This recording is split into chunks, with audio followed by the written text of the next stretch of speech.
d'auditeurs sur la thématique de la cybersécurité dans les associations. Il y a un webinaire qu'on espère qui est pertinent pour vous, notamment dans votre approche de ces différents risques aujourd'hui dans lesquels vous pouvez être confrontés dans vos associations. Vous avez tous des systèmes d'information et des systèmes informatiques. Aujourd'hui, comme on va le voir plus tard dans le support, personne n'est à l'abri d'éventuelles problématiques à ce niveau-là. Le but du jeu, hein, de cette heure ensemble, c'est un peu de vous donner des bonnes pratiques, un peu nos conseils d'experts, notamment les conseils de Guillaume et puis d'Emeric, qui sont nos experts cyber au niveau du groupe Inextinso. Voilà, que je vais laisser du coup se présenter. Merci Cyril. Alors, bonjour à tous, bienvenue donc à ce webinaire. Moi, je suis Guillaume Chex, je suis responsable du pôle conformité et cybersécurité du groupe Inextinso, et je suis RSSI et DPO, et j'ai avec moi Emeric qui travaille dans mon équipe. Tout à fait. Donc moi, je suis chef de projet en cybersécurité à Inextinso et pentester. Pour la faire simple, je m'occupe de la cybersécurité d'un point de vue offensif, c'est-à-dire je simule des actions malveillantes comme pourrait le faire un hacker pour mesurer la sécurité au sein du groupe Inextinso. Et ensuite, on essaie de corriger ces failles qu'on aura pu identifier. Voilà, c'est ce qu'on appelle des audits techniques chez nous. On vous expliquera tout ça un peu plus tard. Donc, l'objectif de ce webinaire, c'est pas que vous deveniez des spécialistes de la cybersécurité, c'est vraiment avoir un vernis de bonnes pratiques et de ce que vous pouvez implémenter au niveau de vos associations. Donc, on va balayer quelques sujets. Qu'est-ce que la cybersécurité? Les différentes menaces, qu'est-ce qu'il faut faire et surtout ne pas faire? Quelques conseils, et puis après, on aura 15 minutes à peu près, je crois, de questions-réponses. Alors, qu'est-ce que la cybersécurité? Donc, c'est un vaste sujet. La cybersécurité, en gros, c'est un état recherché du SI face aux diverses menaces qui peuvent impacter trois critères. On parle de trois critères en cybersécurité. On parle de disponibilité, d'intégrité et de confidentialité. L'objectif, c'est de réduire les risques, parce qu'on ne peut pas supprimer de risques. On les réduit en implémentant des mesures de sécurité. Alors, qu'est-ce que ça concerne principalement? Ça concerne tous les actifs qui ont une adresse IP, c'est une adresse logique qui est sur tous vos appareils connectés et qui sont connectés donc à Internet, puisque quand on est connecté à Internet, on est forcément vulnérable à toutes les menaces du cyberespace.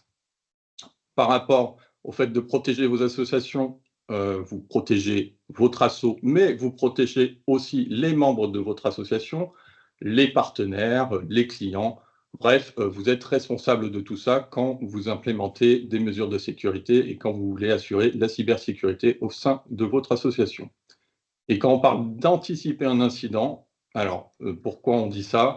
On dit qu'on ne se pose pas la question est-ce que ça va nous arriver? On se pose la question tout simplement quand ça va nous arriver, parce qu'un jour ou l'autre, de toute façon, vous serez malheureusement cyberattaqué d'une manière ou d'une autre, alors avec plus ou moins de dégâts, mais le but, c'est de ralentir les attaquants et de faire en sorte qu'ils se découragent pour éviter qu'il y ait un impact fort au niveau de votre association.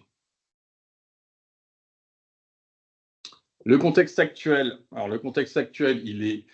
il est plutôt compliqué aujourd'hui, puisqu'on a un contexte géopolitique assez complexe, avec des amis d'hier qui ne sont plus forcément nos amis aujourd'hui, avec une guerre aussi en Ukraine et donc avec les Russes qui font également des cyberattaques, de la déstabilisation au niveau des États. Et quand on essaie de déstabiliser un État, on déstabilise les entreprises, parce qu'en déstabilisant les entreprises, on déstabilise l'économie.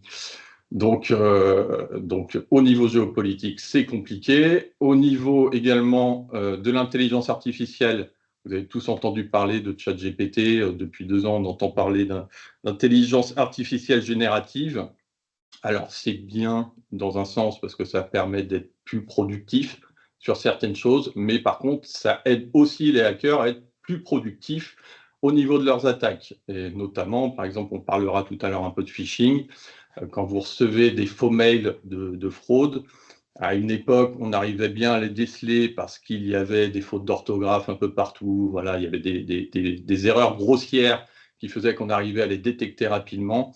Aujourd'hui, on fait tout ça par l'intelligence artificielle et c'est beaucoup plus simple. Et en plus, ça permet de cibler les entreprises de manière plus précise de fait, voilà, ils peuvent comme ça tomber dans le piège plus rapidement et c'est beaucoup plus efficace pour eux.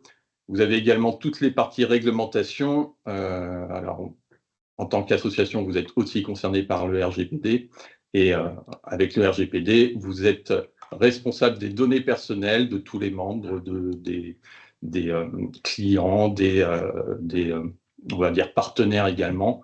Vous devez protéger l'ensemble des données personnelles et vous êtes responsable vis-à-vis de la CNIL, qui est l'autorité de contrôle. Un petit sondage aussi, juste par rapport au rançongiciel, qui reste la menace la plus importante aujourd'hui. On en parlera encore après. Il y a 37% aujourd'hui des victimes de rançongiciel qui sont des ETI, ASSO, PME, TPE.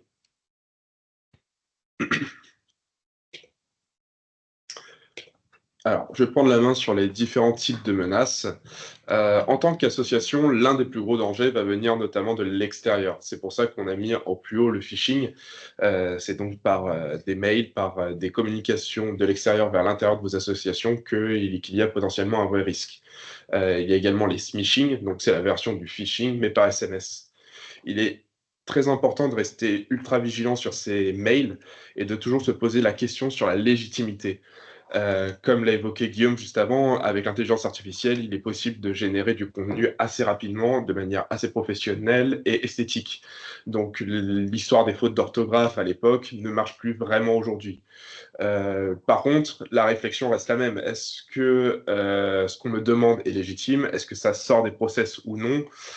C'est vraiment ça qui permet de rester en alerte et justement de surveiller les actions qu'on va pouvoir mener pour justement ne pas réaliser une action qui pourrait mettre en péril à la fois votre système d'information, mais également l'état de santé de votre association. Ça peut être à la fois, on peut vous demander de cliquer sur un lien et de saisir des informations comme un login mot de passe, ce qui permettrait d'usurper votre identité, donc c'est un vrai risque. Mais il faut également se méfier des pièces jointes qui pourraient contenir des virus et qui pourraient être installés en local sur votre PC et après se propager avec les ordinateurs de vos collègues. En parlant de ça, on va parler du coup du ransomware, qui est un des types de virus, on verra plus en détail plus tard, mais c'est un virus qui a pour but de chiffrer votre ordinateur, donc de bloquer les accès, faire en sorte que votre machine ne soit plus utilisable. Ça peut être effrayant, et le but c'est de vous faire justement retirer une rançon, vous faire payer une rançon à la fin. Donc c'est quelque chose de chiffré, et ça vous bloque votre activité, et ça peut mettre en péril vos associations. On parle également un peu de social engineering avec l'arnaque au président, fraude au paiement. Il peut arriver, on constate de plus en plus que des gens se fassent passer pour un responsable hiérarchique et qui demandent justement à procéder à un paiement, à réaliser une action, à installer quelque chose. Ce type de phishing, ce type de social engineering présente un vrai risque, notamment en plus toujours avec l'IA, avec l'apparition des deepfakes, le fait qu'on puisse reproduire la voix, c'est quelque chose qui va devenir de plus en plus courant dans les années qui suivent.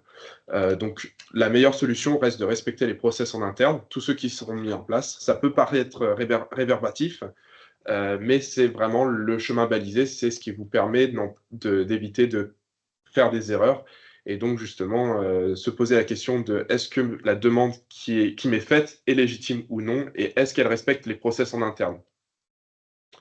Pareil pour le faux support technique, on peut vous contacter pour un problème ou pour vous supporter pour X ou Y raison.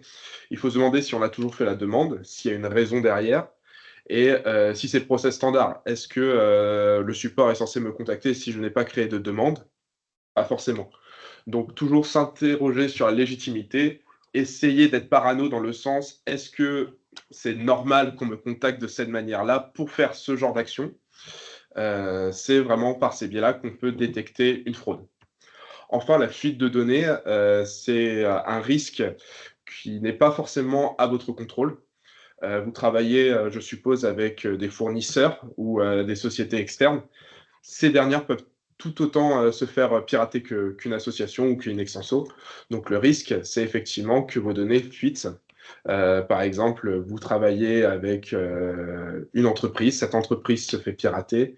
Quelles sont les données auxquelles eux, ils avaient accès sur mon association? Est-ce que ces données sont accessibles au public? Normalement, ces personnes-là doivent vous tenir au courant, ils doivent vous informer qu'ils ont été piratés, et donc il faut, par contre, à vous de changer les informations type login, mot de passe, vérifier les informations qui sont communiquées pour pouvoir alerter au plus vite et faire le traitement qui correspond au mieux. Il faut savoir que sur la fuite des données, comme disait Émeric, au niveau des prestataires à qui vous confiez les données, par rapport à vos clients ou membres, vous êtes responsable. Donc, il faudra aussi les informer et il faut toujours vous assurer que les données sont bien protégées, même avec vos sous-traitants. Comme évoqué, donc le phishing, là on vous a mis un exemple de mail de phishing. L'un des premiers indices qui vous indique que c'est un phishing, c'est le domaine et le sous-domaine. Il faut rester vigilant, ce sera jamais le bon dans le cas d'un phishing. Donc, ce qu'on vous recommande, c'est de toujours regarder domaine Les et arrobase sous-domaine. avec Tout à fait. .fr ou .com. Le regarder sur Google, est-ce que ce domaine appartient, là en l'occurrence, à EDF, oui ou non? Ce ne sera pas le cas si c'est un mail de phishing. Donc, ne pas hésiter à googler le domaine pour vérifier que si ce mail est légitime. Ensuite, on va vous demander quelque chose de précis, quelque chose d'atypique, par exemple un mot de passe, par exemple réinitialiser votre mot de passe, Des choses qui sortent du processus. C'est ça, tout à fait. Donc, il ne faut pas hésiter systématiquement à survoler le lien avant de cliquer. Déjà pour voir si le lien écrit est le même que le lien qui va apparaître en bas à gauche de votre écran. Et d'une manière générale, éviter de cliquer sur les liens, mais plutôt passer par les plateformes légitimes. C'est-à-dire que là, on me demande quelque chose sur EDF, je me connecte sur mon environnement EDF directement sans passer par le lien. La demande, normalement, je devrais pouvoir la retrouver dans mes notifications. Si ce n'est pas le cas, attention, c'est peut-être justement un phishing. Vous pouvez également contacter le support EDF avec les numéros connus qu'on peut trouver sur Internet afin de vérifier si la demande est légitime. Dans ce cas. Dans ce cas-là. Pareil pour les SMS, il est possible maintenant de ne plus afficher qu'un numéro inconnu. Il est possible de faire afficher du texte, par exemple la banque, la banque. Donc, restez méfiant, même si le contact qui apparaît semble légitime. On vous demandera jamais, par exemple, votre mot de passe, on vous demandera jamais de faire des virements ou quoi que ce soit. La sécurité sociale ne vous contacte jamais pour mettre vos données à jour par SMS. Donc, il est impératif de se poser la question et de seulement accorder votre confiance sur les sites ou les adresses mail que vous connaissez. De toute façon, on en avait parlé un petit peu avant, il faut être parano en cybersécurité. Le ransomware, comme je l'ai dit, on allait en parler. Il faut imaginer que, par exemple, un de vos collaborateurs a téléchargé une pièce jointe, vous n'êtes pas au courant. Et puis, quand vous revenez le lendemain au bureau, aucune donnée n'est accessible, seulement un bloc-notes sur le bureau qui vous demande de payer une rançon. Alors, ça peut paraître traumatisant, ça l'est, puisque il y a un effet de sidération, on est choqué, et pour le coup, c'est vrai, on ne peut plus travailler, puisque aucun programme n'est accessible, aucun fichier n'est accessible, la productivité est donc à l'arrêt. Il faut porter plainte dans les 72 heures pour des questions légales et ne jamais payer la rançon. Guillaume pourra peut-être reparler pour l'aspect de la plainte, mais en tout cas, ne jamais payer la rançon parce que vous n'avez aucune garantie que la personne va désinstaller d'elle-même le virus, enfin, va désinstaller le chiffrement. On parle à des personnes dont c'est le travail, c'est la cybercriminalité. Il y a beaucoup trop de cas d'entreprises qui ont payé des rançons et 48 heures après, se sont refait chiffrer par le même virus pour demander une deuxième rançon. Donc, en aucun cas, payer une rançon vous garantit que votre PC ne sera plus infecté. On parle quand même à des gens qui ont peu de scrupules. Ouais, ça reste des escrocs. Et dans donc, les 72 heures, alors déjà, si vous avez une assurance cyber, c'est obligatoire si vous voulez être après indemnisé par rapport aux pertes, aux coûts directs et indirects. Et par rapport à la CNIL, au niveau du RGPD, vous avez également 72 heures en fonction de votre responsabilité pour déclarer l'incident.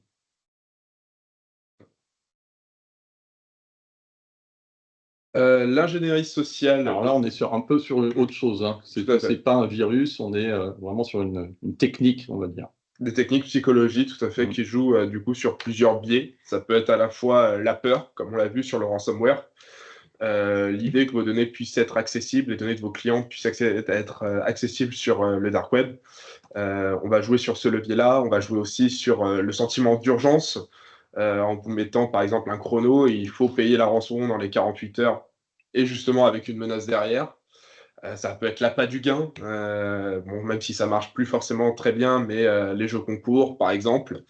Donc, c'est différents leviers qui ont pour but de vous faire réaliser une action qui peut être dangereuse. Cliquer sur un lien, soumettre des données, télécharger un virus. L'objectif à la fin, c'est quand même de compromettre du coup soit votre SI, soit d'obtenir un gain financier. Donc, il faut rester méfiant, rester vigilant, puisque ce type d'action peut entraîner un vrai risque au niveau de votre association. Je vais parler des différents types de virus qu'on peut observer. Donc, il y a pléthore, hein, on vous en a mis quelques exemples. Quelques-uns. Alors même, on parle de malware d'une manière plus globale, pour information. Donc il y a le scareware. Le scareware, c'est un virus qui est là pour vous faire peur. Comme on parlait du social engineering, le but c'est de vous choquer, de créer un sentiment d'urgence.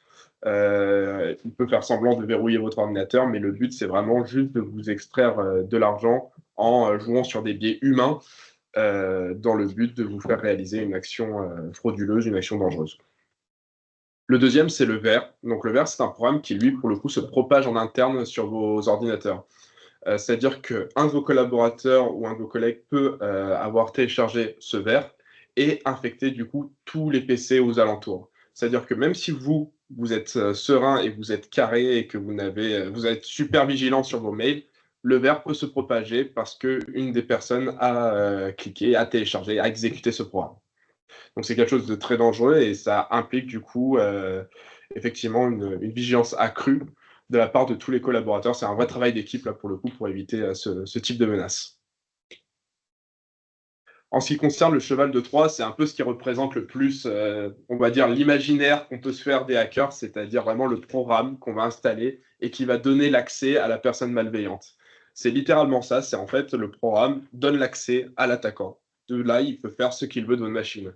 Il peut accéder à vos données, il peut essayer d'attaquer les autres machines aux alentours. C'est vraiment ce qu'on va appeler une backdoor, une porte dérobée.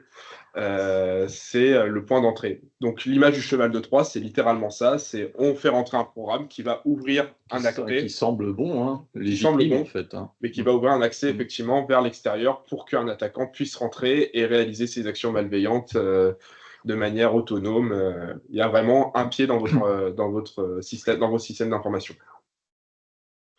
En ce qui concerne le spyware, donc c'est ce qu'on appelle aussi logiciel espion, c'est un programme qui, lui, pour le coup, va essayer de se faire passer pour le plus secret, va essayer d'être le plus discret possible sur votre infrastructure. C'est-à-dire, il va rien chiffrer, il va rien modifier. Le but, c'est vraiment de rester le plus longtemps possible sur votre ordinateur sans que ça ne vous cause de tort, sans que ça ne vous gêne. Le but, par contre, ça va être de pouvoir espionner, identifier tout ce qui va se passer sur votre ordinateur. Par exemple, un type de spyware très connu s'appelle le keylogger. Le keylogger, qu'est-ce que c'est? C'est il va enregistrer toutes les saisies de votre clavier. C'est-à-dire que si vous allez sur Google, ensuite vous tapez Facebook, le site va enregistrer Google, Facebook. Ensuite, je dis n'importe quoi, toto@toto.fr et ensuite password 123. L'attaquant va alors tout de suite savoir que votre adresse mail c'est toto@toto.fr et votre mot de passe c'est password. Donc, toutes les saisies seront entrées et le logiciel espion pourra transmettre à l'attaquant toutes ces informations qui auront été saisies le temps que le virus est exécuté. Et ça peut continuer comme ça pendant des jours, des semaines, voire des mois. Il peut également enregistrer l'écran. Il pourrait actuellement enregistrer cette réunion.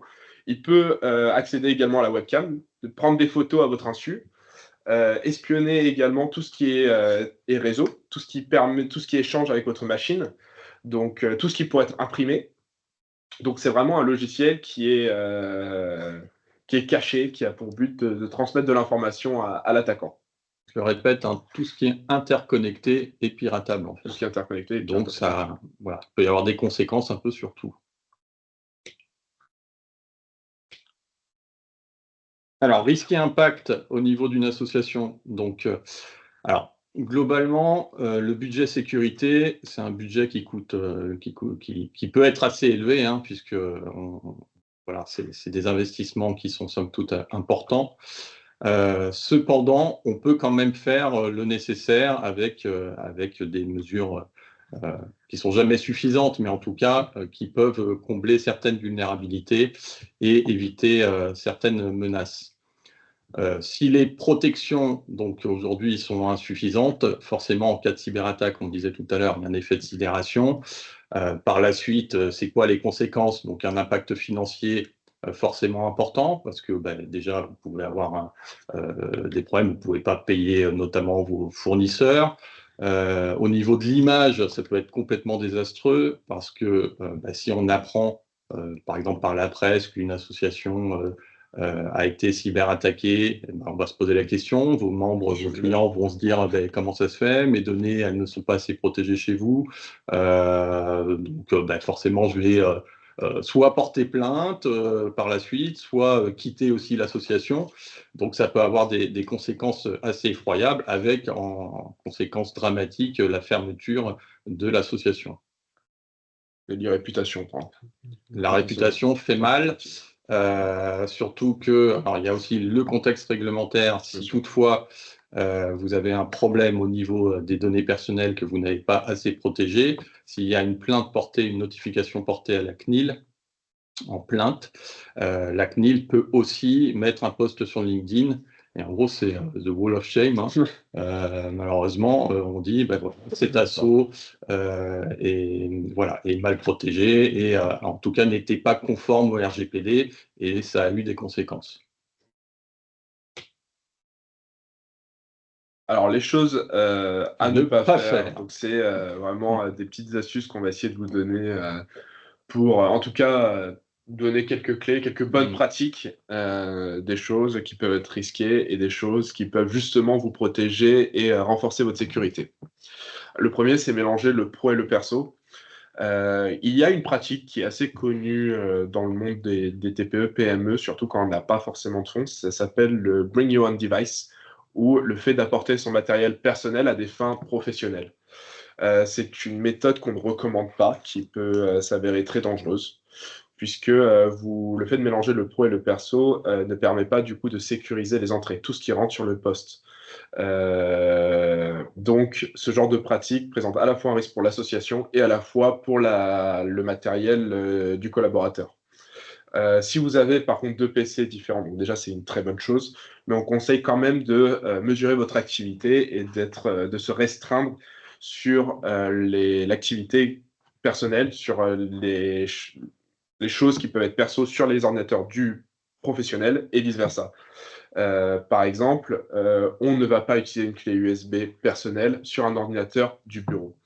Pourquoi? Parce que la clé personnelle, par exemple, je l'ai donnée à mon fils, qui l'a mis dans une clé du CDI, et malheureusement, le bureau du CDI, il est compromis, donc la clé USB est compromise. Donc déjà, mon poste perso est compromis, mais en plus, si je l'insère sur mon pro, je vais faire venir le virus directement dans le sein de mon association. Ça va avoir un effet domino assez conséquent.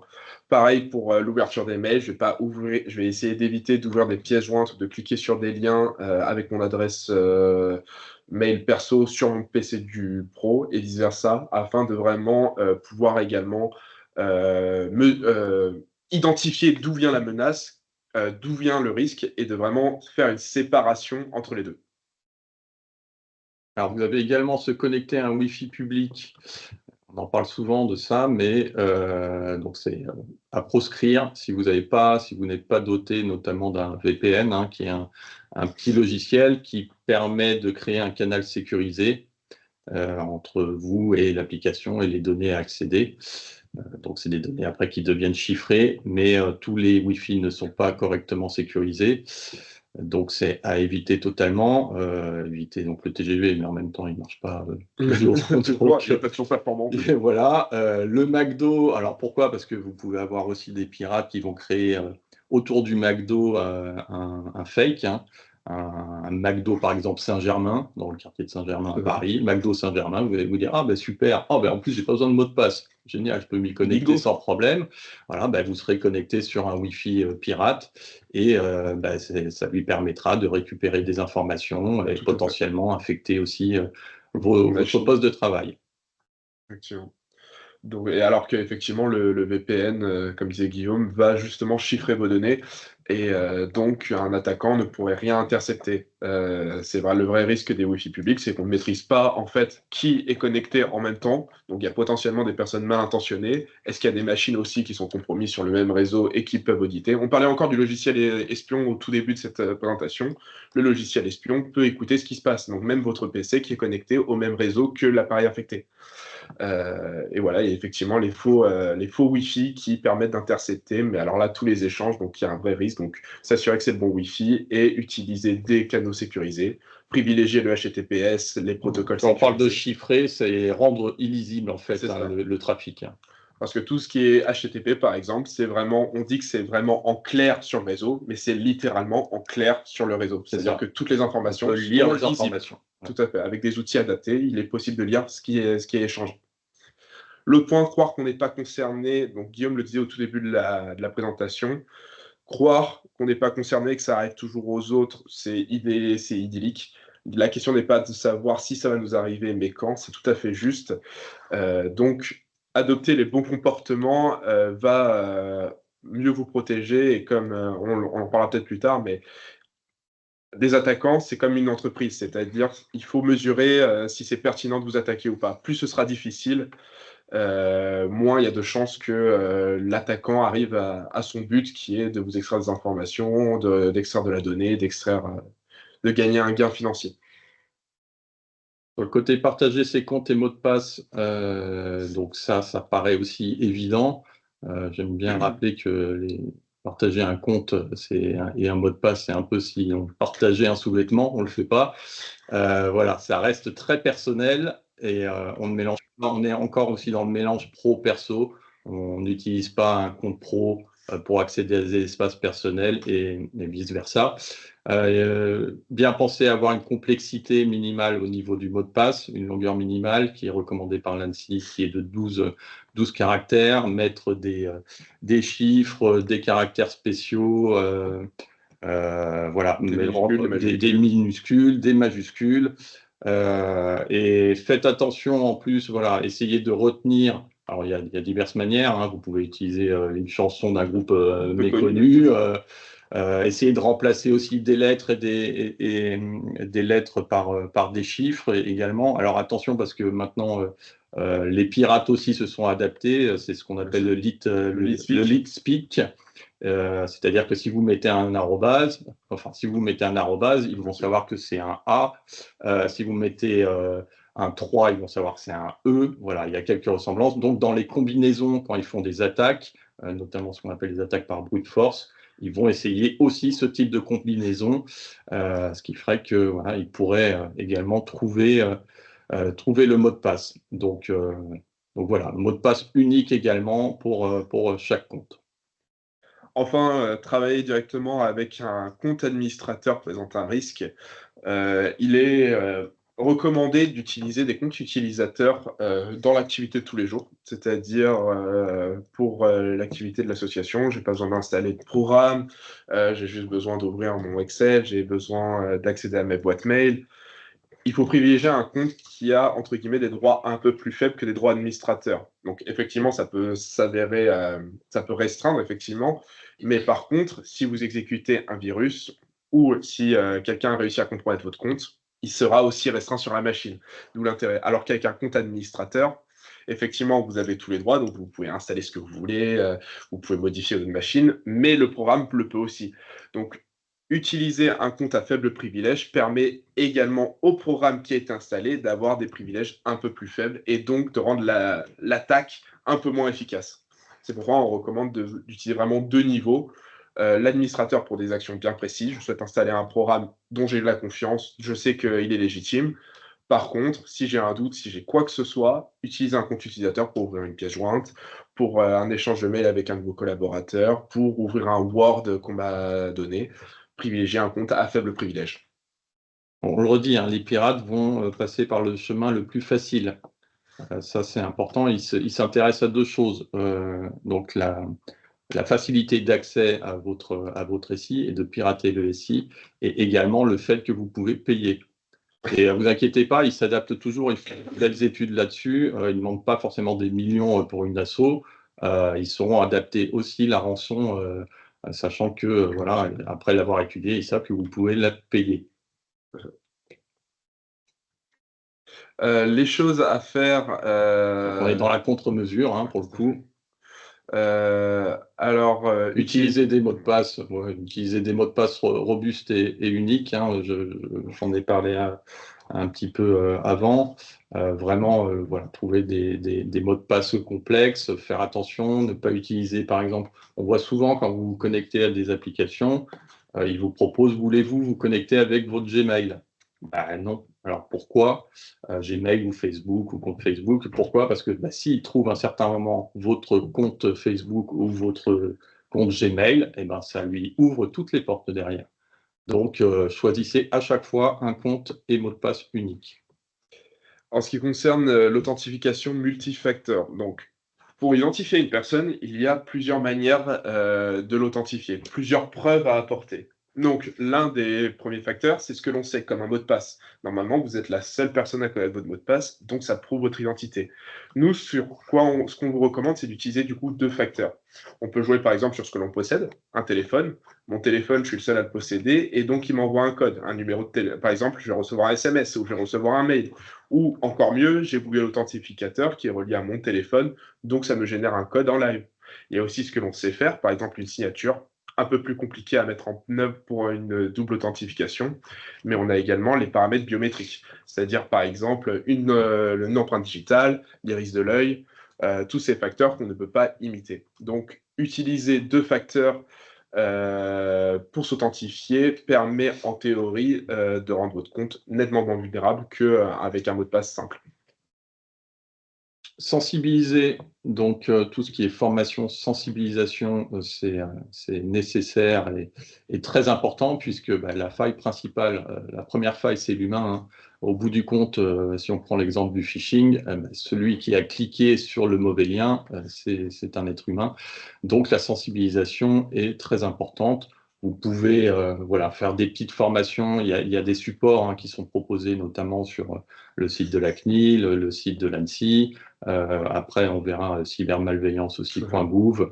Ils ont des formats très intéressants et qui vous permettent, pour le coup, à moindre coût, de faire de la sensibilisation auprès des divers membres de votre association et également des employés de l'asso. Tout à fait. Maintenir les logiciels et antivirus à jour, idéalement en SaaS, et limiter les téléchargements au site de confiance. On l'a pas assez dit, mais effectivement, la technologie évolue très vite, il y a des vulnérabilités qui sont découvertes chaque jour, même chaque heure, chaque minute. Donc c'est vraiment quelque chose qui bouge en permanence. Les exploits, ce qu'on appelle les exploits, donc les programmes qui permettent d'exécuter des vulnérabilités se multiplient sur Internet. Et les éditeurs le savent très bien. C'est pour ça qu'ils proposent très régulièrement des mises à jour de sécurité afin de patcher, de corriger ces failles. Et donc, il est primordial de maintenir ces solutions à jour. Ça peut être pénible, ça peut être restreindre, mais c'est quand même la garantie derrière d'avoir des sécurités mises en place par l'éditeur, donc par la personne qui a fait, entre guillemets, le logiciel. Pareil pour les antivirus, de nouveaux virus apparaissent tous les jours, toutes les heures sur Internet, avec des failles qui sont différentes. Donc l'antivirus va permettre comme ça de continuer d'avoir une base de connaissances toujours à jour et d'identifier assez rapidement un nouveau virus qui pourrait être détecté sur Internet. Éviter de retarder les mises à jour, que ce soit de votre téléphone, que ce soit de Windows également. Voilà, pensez à mettre à jour régulièrement tous vos systèmes. Et télécharger vos programmes sur les sites de confiance. Il y a une slide dédiée après, donc je ne vais pas m'attarder plus pour l'instant là-dessus. Tout ce qui est sauvegarde, alors, comme on disait, encore et encore, le fait que vous pouvez vous faire cyberattaquer un jour, hein, ça arrivera malheureusement certainement avec plus ou moins d'ampleur. Pensez bien à sauvegarder vos données régulièrement et surtout sur des espaces externes. c'est-à-dire soit alors sur un support amovible que vous avez acheté, que vous dédiez à ça, soit sur un espace cloud d'un éditeur de confiance, sur lequel de temps en temps, voilà, vous faites une grosse sauvegarde des informations. Le tout, c'est d'avoir des données à froid. Par exemple, au bout d'un mois, vous pouvez récupérer vos données. Bon, bah, vous aurez perdu un mois de travail, mais au moins, vous pouvez quand même redémarrer. Ça peut être tragique, hein. Si vous ne pouvez pas du tout redémarrer, bah, c'est terminé. En tout cas, ce sera beaucoup, beaucoup plus compliqué derrière. Surtout que la sauvegarde, du coup, n'est pas forcément liée à une action malveillante. Ça peut être une panne physique, le disque dur qui tombe ou le matériel. Ça s'appelle de la cybersécurité, mine de rien, puisqu'on n'est pas à l'abri des pannes physiques du matériel. Donc, il n'y a pas forcément besoin d'actions malveillantes pour justifier une sauvegarde régulière. Pensez à continuité d'activité, surtout. Tout à fait. Et petit fun fact, mais on recommande aussi du coup de mettre de la distance entre le système qui est sauvegardé et la sauvegarde en question. En général, on dit 150 km. Alors, ça peut paraître compliqué, mais par exemple, dans le cloud, ça se fait très facilement. Tout simplement parce que s'il y a un sinistre dans votre agence, une inondation, un incendie, si le stockage, si le disque dur ou la clé USB est restée à côté du PC, elle va brûler aussi. Alors que si vous mettez une distance réelle, géographique, le stockage, la sauvegarde reste intacte et vous permettra de restaurer dans un second temps. Pour les mots de passe, tout à fait, pour la complexité des mots de passe, donc, comme Guillaume l'a dit, nous, on suit par exemple les critères de l'ANSSI, c'est-à-dire nombre de caractères 12, avec des symboles, des majuscules, des minuscules et des caractères spéciaux. Donc, en théorie, si ce mot de passe n'est pas connu, il faudrait 34 000 ans pour déchiffrer ce mot de passe. Bon, ces chiffres datent de 2020, mais ça reste quand même l'étude est quasiment la même aujourd'hui. Et ça reste quand même quelque chose de très conséquent. Par contre, ça, c'est si le mot de passe n'est pas cassable. Là, on parle vraiment de force brute, c'est-à-dire on va tester des combinaisons bêtes et méchantes, c'est-à-dire je vais tenter A, B, C, D, puis A, puis A, B, jusqu'à trouver la bonne combinaison. Cette méthode, effectivement, ça marche. Il est possible de trouver tous les mots de passe avec cette combinaison. Par contre, c'est excessivement chronophage, ça prend de la ressource. Et encore une fois, si l'attaquant n'a aucun intérêt et passe beaucoup trop de temps à vous attaquer pour un gain qu'il n'est pas sûr d'avoir, il va passer à autre chose et il va oublier l'association. Donc, faire un mot de passe qui n'est pas identifiable, c'est très compliqué. C'est la bonne chose à faire. Parce que maintenant, les attaquants utilisent aussi ce qu'on appelle des attaques par dictionnaire, c'est-à-dire ils ont des énormes listes de milliers et de milliers de mots de passe, des mots de passe les plus connus, et ils vont les tester un à un. Donc, je suis prêt, on pourrait dire ici, je suis sûr qu'il y a quelqu'un qui a le nom de sa fille ou de son club de sport. Le nom de l'association. Le nom de l'association, avec l'année 2025, avec un arrobase ou un point d'exclamation à la fin. C'est des choses très classiques et c'est les premières choses que vont tenter les attaquants lorsqu'ils vont essayer de s'introduire sur vos machines et sur vos SI. Et donc là, effectivement, je ne l'ai pas dit, mais que ce soit long ou pas long, si le mot de passe est facile comme mot de passe 1, 2, 3, 4, il a beau être long, le mot de passe est assez facilement cassable. Je vous parlais également des sites de confiance. Donc à droite, on a la version de Word qui est directement sur l'espace d'Office, donc c'est le site légitime. C'est véridique, hein, tout ça, ces informations-là, le Microsoft Word, le faux Microsoft Word. Ouais, tout à fait. Ah oui, tout à fait. Je suis allé. Vraiment. J'ai tapé Microsoft Word version téléchargeable. Je suis tombé sur ce site. J'ai fait mon screenshot et je vous l'ai mis dans la présentation. Mais effectivement, sur le deuxième, on va éviter ça, même si la version semble gratuite. Rien ne garantit que la version n'a pas été modifiée. Enfin, la version est par définition modifiée, puisque déjà, il n'y a pas de licence, mais rien ne garantit qu'il n'y ait pas un virus derrière. Donc, se limiter au site de confiance. Certes, ça présente c'est un peu plus cher, mais vous avez la garantie des mises à jour, puisqu'une version modifiée n'aura pas les mises à jour.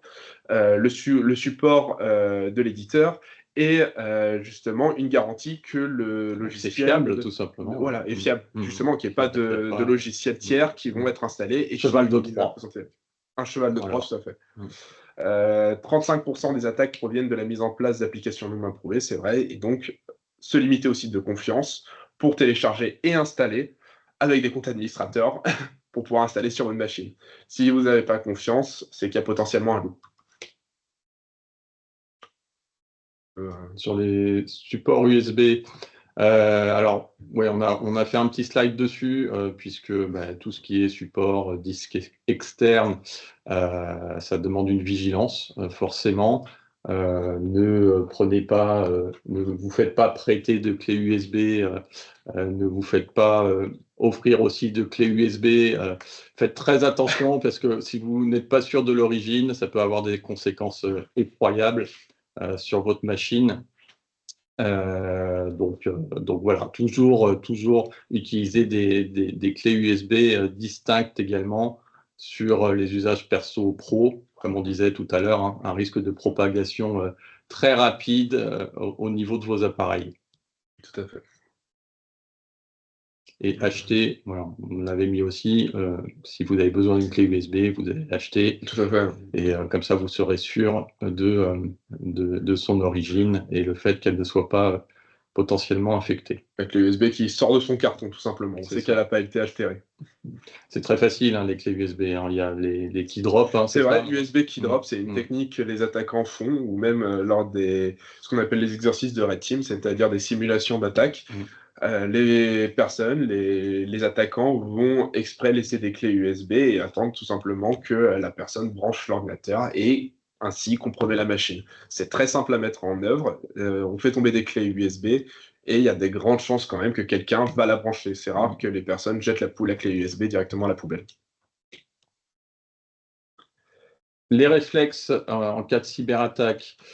On parlait de l'effet de sidération. Alors forcément, si vous arrivez un jour et que votre ordinateur est chiffré, vous avez un petit message texte sur le bureau, c'est mauvais signe. Si vous ne pouvez pas accéder à vos fichiers, ça voudrait dire potentiellement que vous vous êtes fait cyberattaquer et rançonner, hein, avec un ransomware. Donc ne pas paniquer, on rappelle les différentes mesures, ne pas paniquer même si ce n'est pas évident. Il faut débrancher entièrement votre ordinateur de tout ce qui est déconnecté, en tout cas votre ordinateur de tout ce qui est réseau, donc que ce soit Internet, que ce soit le réseau de votre entreprise. Vous le débranchez, le câble RJ45, vous déconnectez le Wi-Fi. Si vous avez le mode avion sur l'ordinateur, vous pouvez également le mettre, ça permettra de couper l'ensemble. On revient sur le fait de ne jamais payer la rançon, le fait de porter plainte. Alors, on va en parler un petit peu après, mais il y a le 17 Cyber qui est mis en place depuis je crois 2 mois maintenant, qui permet de faire un autodiagnostic sur cybermalveillance. Donc ça vous aide à savoir si toutefois vous êtes concerné par une cyberattaque et quelles sont les démarches à faire par la suite pour porter plainte.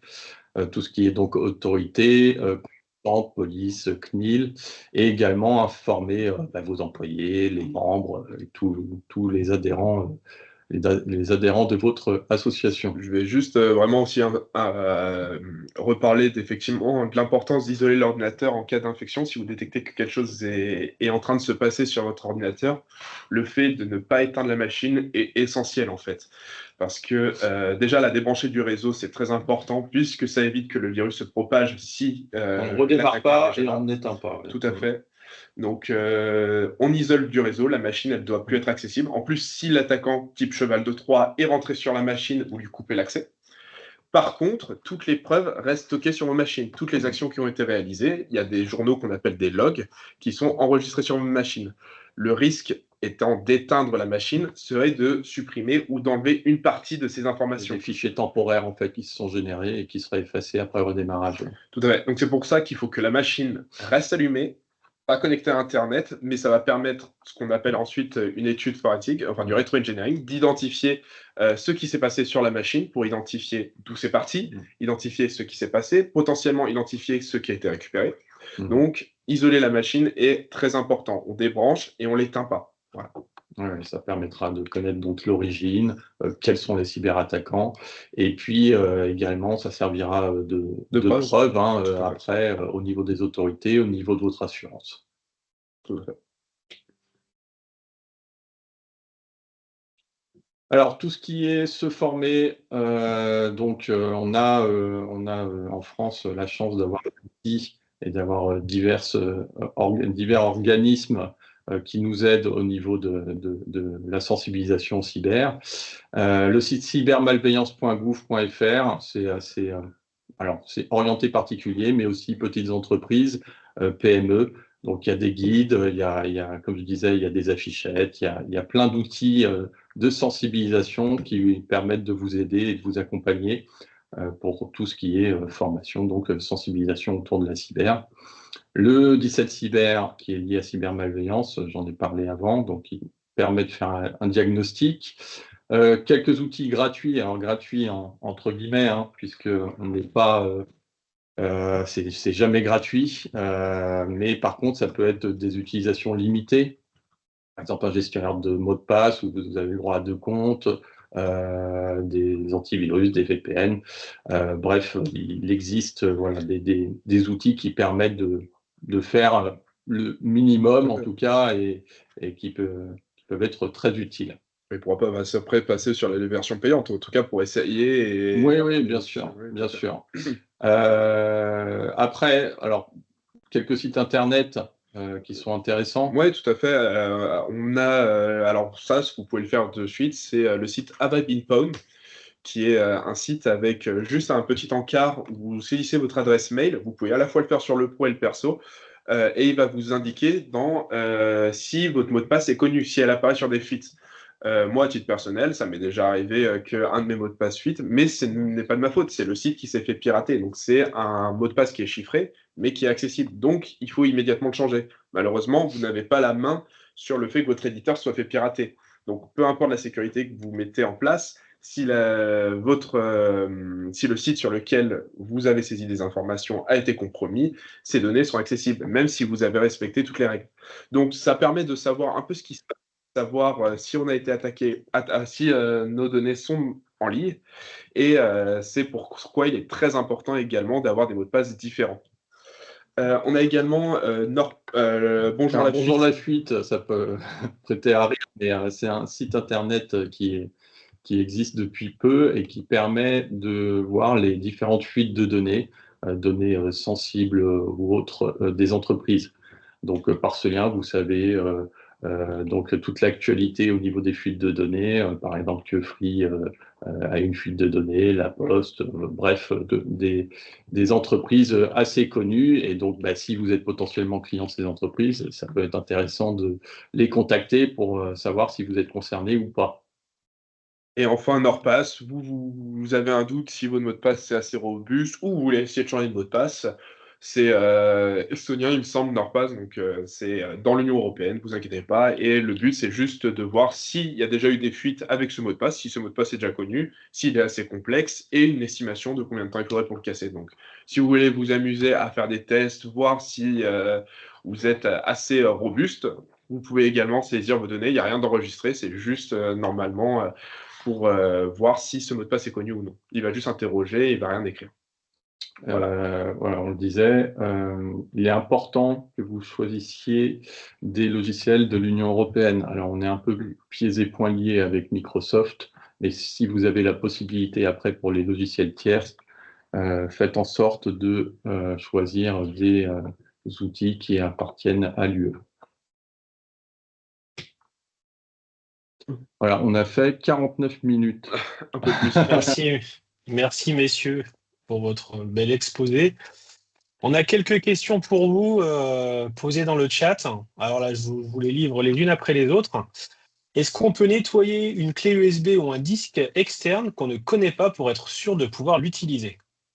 Alors non, c'est pas la bonne chose à faire, puisque en fait le programme malveillant peut s'installer directement au moment où on va le brancher, et donc ça pourrait compromettre l'ordinateur. Donc effectivement, il faut éviter, il faut ne pas essayer de corriger le problème, il faut mieux oublier le stockage amovible. Seconde question, une assurance pour les cyberattaques est-elle obligatoire? Guillaume, non.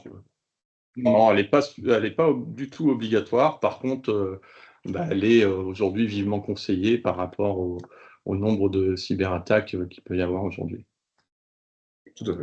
Alors, là, il y a une personne qui on met en mode avion, donc je suppose que c'était par rapport à ce que vous expliquiez tout à l'heure. En cas d'attaque, il faut tout de suite couper RJ45 et couper mode avion, donc plus de connexion Wi-Fi. Tout à fait. Donc, oui, c'est. Mode avion, oui, parce qu'il y a une option sur Windows, en fait, qui existe aussi. Mais débrancher également physiquement le câble Ethernet. Ça, c'est le premier réflexe. Tout à fait. Ça va permettre d'isoler la machine et d'éviter qu'on communique avec elle. Donc, oui, tout à fait. Mettre le mode avion. Et ne pas éteindre l'ordinateur, ça Et j'ai ne bien pas- compris. Absolument. Est-ce que c'est là qu'on a les preuves? Est-ce qu'une sauvegarde peut-elle être infectée? Oui, Oui. tout à fait. C'est justement pour ça qu'on parle de récurrence. Interconnexion aussi. Ouais. Donc, si par exemple, si mon ordinateur est infecté par un virus et que je sauvegarde mon ordinateur dans le cloud, effectivement, le virus sera dans la sauvegarde. Donc, l'attaquant pourra tout autant revenir que quand j'avais le problème. Donc, c'est pour ça il faut trouver la version, faut remonter jusqu'à ce que l'ordinateur ne soit pas infecté. Voilà. Externaliser et avoir des données froides. C'est ça, avec une grosse backup et avoir différents types de sauvegarde et pas surtout écraser la sauvegarde en permanence. Avoir des versions différentes de la sauvegarde. En termes de stratégie, qu'est-ce qui est plus recommandé, une sauvegarde incrémentielle ou différentielle? Alors, il faut les deux, tout simplement, parce que incrémentiel, ça permet du coup En fait, l'intérêt, c'est de ne pas prendre beaucoup de bandes passantes. Donc, pour expliquer la différence incrémentielle, on va faire des mini-sauvegardes entre le delta de la veille pour le lendemain. Donc, on va utiliser moins de bandes passantes et sauvegarder des petits espaces. Différentiel, donc c'est une sauvegarde complète qui va se passer après. Donc, l'idée, c'est d'avoir les deux, justement, pour avoir des sauvegardes à jour et récurrentes. Est-ce que les protections Microsoft sont-elles suffisantes? Alors, oui et non. C'est-à-dire que déjà, mettre à jour son poste de manière régulière, effectivement, ça les protège. Il y a, il y a des niveaux de version dans à tout fait. ce qui est outils de protection Microsoft. Donc, après, c'est une question de coût et d'investissement, forcément. Mais comme on disait, il y a un Microsoft Defender qui est natif au niveau de Windows, donc qui permet de faire en tout cas la base. Mais par contre, suffisant, moi je ne peux pas dire que ça peut être suffisant. Non. Mais après, il faut faire attention, il faut avoir les bons réflexes surtout pour C'est ça. éviter. Voilà. En C'est fait, une question de comportement après derrière. C'est ça, c'est surtout si vous respectez les bonnes pratiques que vous allez vous en protéger. Mais effectivement, Windows assure déjà un premier niveau de sécurité qui est satisfaisant si on met à jour. Si on fait les bonnes configurations, l'antivirus par défaut, Windows Defender est déjà très bien, mais ça reste notamment est-ce que je télécharge, est-ce que je mets en risque mon ordinateur? Et pour une utilisation modérée et de manière sécurisée, ça peut suffire. Même si plus on met de la sécurité, plus on optimise les chances. On limite le risque. On limite le risque, tout à fait. Est-ce que vous avez des préconisations pour un prestataire externe en capacité de tester la résistance de l'association aux cyberattaques? Alors, c'est compliqué ça, parce que c'est faire des recommandations commerciales. On en connaît. Je ne sais pas, peut-être qu'on pourra en discuter et fournir. Je ne sais pas à quel niveau on peut fournir des contacts. Mais c'est quelque chose aujourd'hui qui existe, des structures spécialisées là-dessus, quoi. On en fournira plusieurs. Comme ça, voilà, c'est une bonne idée. Ouais. Mais oui, on en connaît. Dans le cadre de notre activité, nous, on fait des tests d'intrusion. Hein. Donc, on travaille avec certains prestataires. Oui. Alors, sans dire de nom, est-ce que c'est des choses qui sont efficaces ou pas pour l'association? Tout dépend du périmètre et tout dépend de ce que vous voulez tester, en fait. Test d'intrusion, c'est un peu vague. Ça va dépendre de la complexité du système d'information et surtout ce que vous voulez tester. Donc, c'est à étudier. Après, c'est des professionnels. Ils sont là pour vous conseiller aussi. Et, moi, je conseille toujours de pen-tester tout ce qui est actif sensible. Hein. Si vous avez un ERP, si vous avez des outils bien spécifiques métiers, potentiellement, c'est à étudier. Ouais. Comment on peut être sûr qu'on n'a pas un spyware sur son ordinateur? Alors, être sûr, c'est compliqué. Je l'ai évoqué, le spyware a pour but d'être le plus discret. Par contre, ce qui peut être fait, c'est de faire une analyse via l'antivirus, être sûr qu'on est à jour et lancer une analyse, un scan avec son antivirus pour voir si rien n'est détecté. Mais on ne peut pas être sûr à 100%. Mais ça permet en tout cas, s'il y en a un, potentiellement qu'il soit détecté, effectivement. Alors, on a un témoignage d'une personne qui nous dit qu'elle s'est déjà retrouvée sur une page de miroir de sa banque lorsqu'un mail me demandait de mettre à jour mon téléphone portable. Donc, personne qui dit être très vigilante, elle s'est fait avoir, sans conséquence heureusement. Il faut toujours bien vérifier les adresses d'envoi des mails. Quoi d'autre? Qu'est-ce qu'il faut vérifier d'autre? Alors, donc effectivement, le domaine, par exemple, nous, c'est @inextenso.fr. Si c'est inextenso avec je sais pas, un 1 à la place du i de inextenso, c'est pas le bon site. Donc, ne pas hésiter à copier-coller sur Internet le nom de domaine. Si vous voyez que c'est pas un des domaines du site, ne surtout pas cliquer. Surpasser le lien pour vérifier si le domaine, pareil, est le même, si c'est un domaine légitime comme EDF, comme Inextenso, comme ça peut être pour toutes les associations. S'interroger aussi sur si c'est légitime. On ne vous demandera jamais un mot de passe, par exemple. On ne vous demandera jamais votre mot de passe au téléphone ou par SMS ou de l'envoyer. Puis dans le doute, contacter directement la banque. C'est ça, tout à fait. C'est vraiment, je dirais, le premier réflexe. Et même la meilleure manière aussi, c'est si on vous demande une action sur un site, allez directement sur le site sans passer par le lien. Toujours sur la question des assurances, pour contracter donc une assurance, doit-on prouver de mesures mises en place en amont?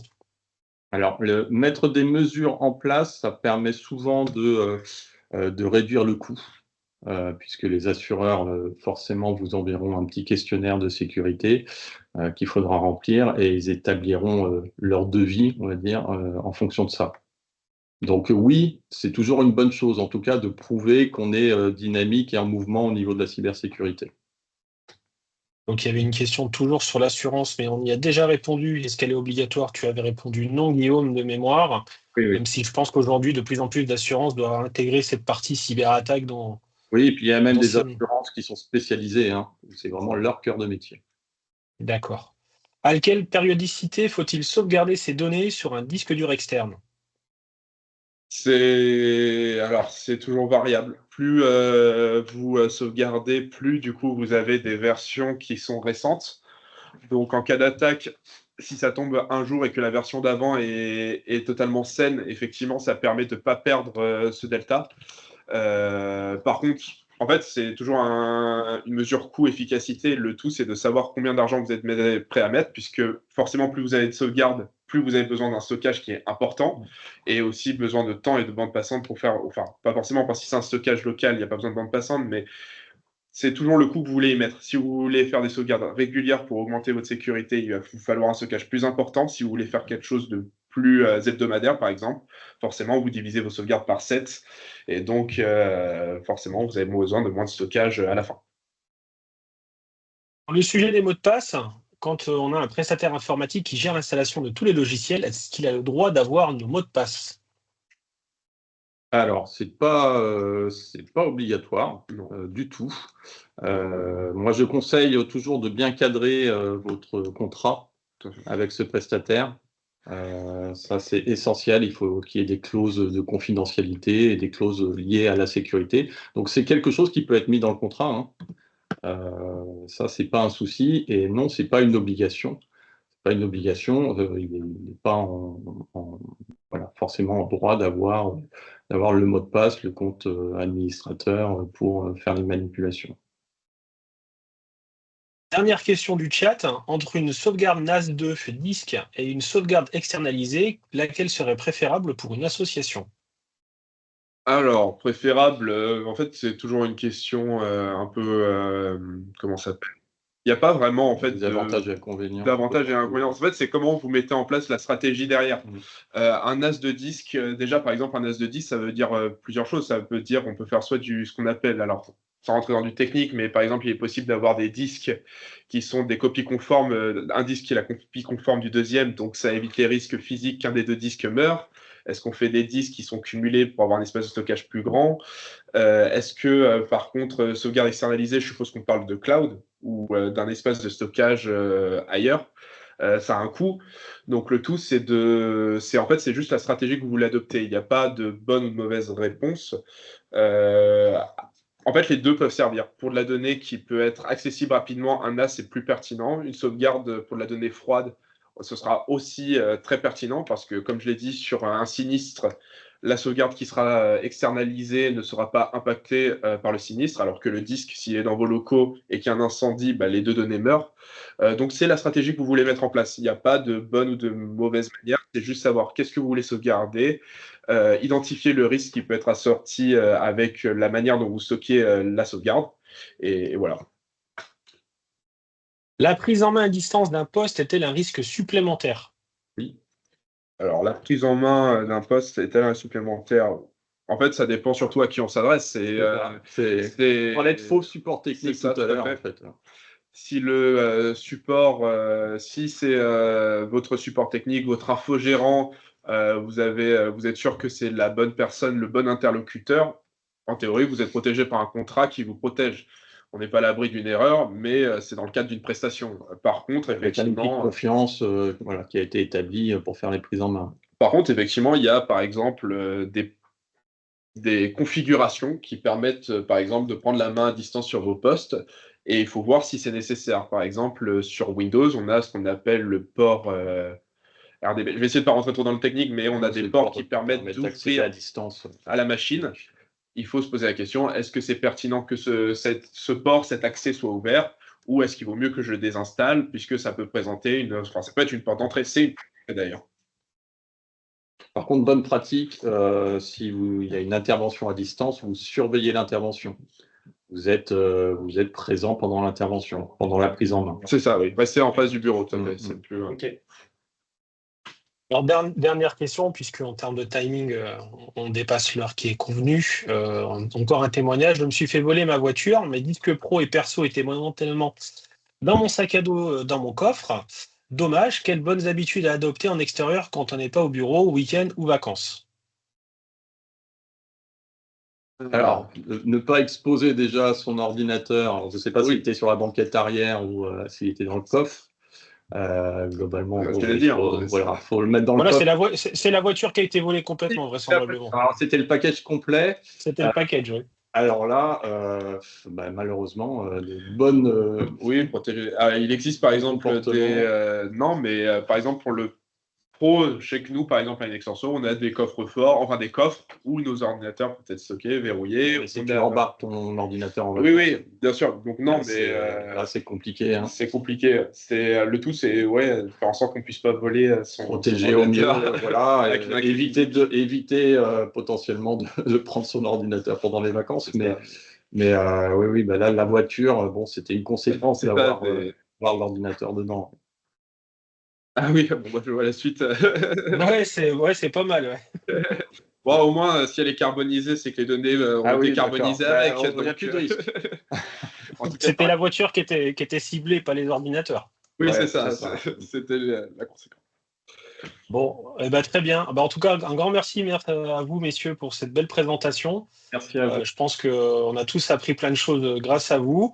Vous avez dû le voir dans le chat, Ilana l'a partagé, mais vous allez tous pouvoir recevoir par mail le support. Il y a le replay qui sera également disponible. Donc voilà, et puis n'hésitez pas à revenir vers les personnes d'Inextenso qui sont dans vos réseaux pour si vous avez d'autres questions sur ces sujets-là. En tout cas, on est là pour vous accompagner. Un grand merci à vous, une belle journée, et puis à bientôt. Merci. Bonne journée, au revoir. Merci, au revoir.